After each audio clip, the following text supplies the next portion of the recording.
How foreign workers look for work.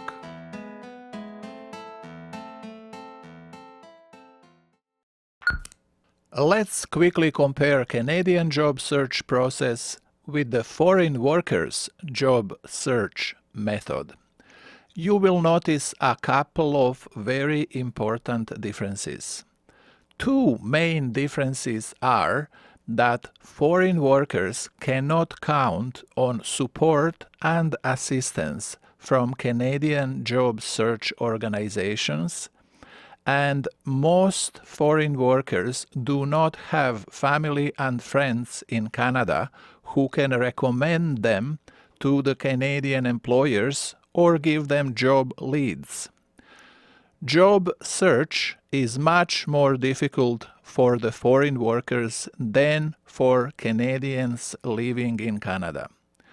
I will use this slide to show you how foreign workers look for work in Canada. This will be a very brief overview. Later, in another video, I will go into much more detail on the same topic. We will follow this green arrow and move from the picture of money in the top left corner towards the picture of PR in the bottom left corner of the slide. So, in the top left corner, the first four pictures are the pictures depicting money, a person in red with a helmet, a table for taking English test, and a certificate. What does that mean? These are some of the basic questions for everyone who wants to look for work in Canada. Do you have enough money to cover all expenses before you receive your first paycheck in Canada? Is your occupation in demand in Canada? Do you have at least 1 or 2 years of work experience? Do you speak English well enough to work in Canada? Is your occupation regulated in Canada? In other words, do you need some sort of certification in order to work in your occupation? Question about money is first in the line, so let's take a look at the second slide.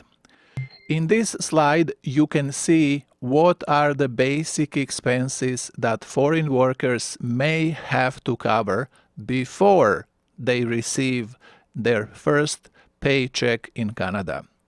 Foreign workers will have these expenses for sure. Work permit processing fee $155. Rent for first month $800 or more. Security deposit $400 or more. Food for the first month $400 or so. Basic furniture around $300. Air ticket $1,000.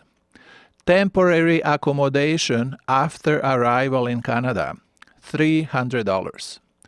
The following expenses may or may not be necessary.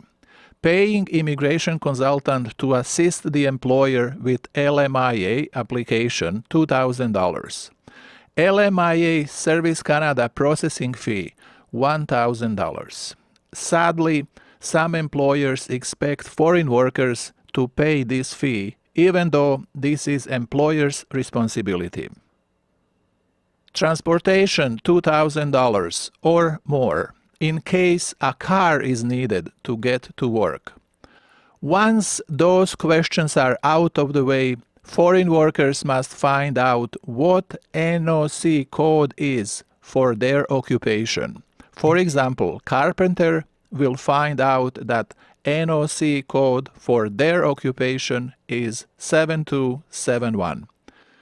After that, foreign worker must prepare a good resume. Job search in Canada is not possible without a resume. Next step is something I strongly suggest. Foreign workers should also make a 2 to 3 minute long video presentation, which they can send to prospective employers along with their resume. Instructions on how to make such a video introduction and why to make it can be found on this page.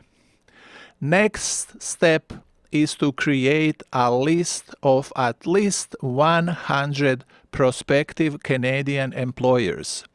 Google Documents spreadsheet can serve the purpose very well.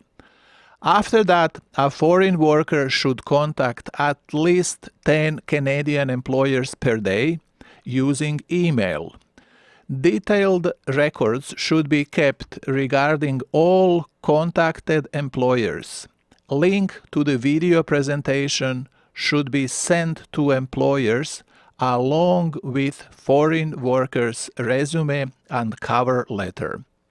One should expect that this type of job search may last 6 months or more before the job interview is secured.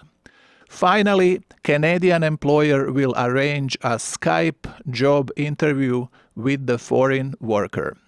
After a successful Skype interview, foreign worker will receive a job offer, which means Canadian employer applies for LMIA for the foreign worker. After a couple of months, CIC will approve a work permit and send a letter to the foreign worker. Foreign worker will fly to Canada. Work permit will be issued at the airport after landing. Then he or she will find suitable accommodation, set up everything so that food can be prepared at home. Obtaining social insurance number and possibly some sort of local ID documents, like BCID in the province of British Columbia, for example, is the next step. Buying telephone set and acquiring a local telephone number is the next thing to do. Transportation is the next thing to solve. If a car is needed, then a car needs to be purchased. If public transportation is available, a monthly pass should be purchased. After that, foreign worker will call his or her employer and inform them he or she is ready to start working. Then the day comes to go to work for the first time. Foreign worker will be introduced to his co-workers and informed about important safety procedures at the workplace.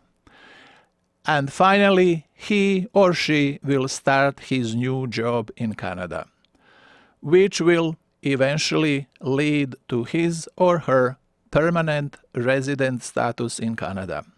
Again, this is just a brief overview. More details will be provided in the videos that follow.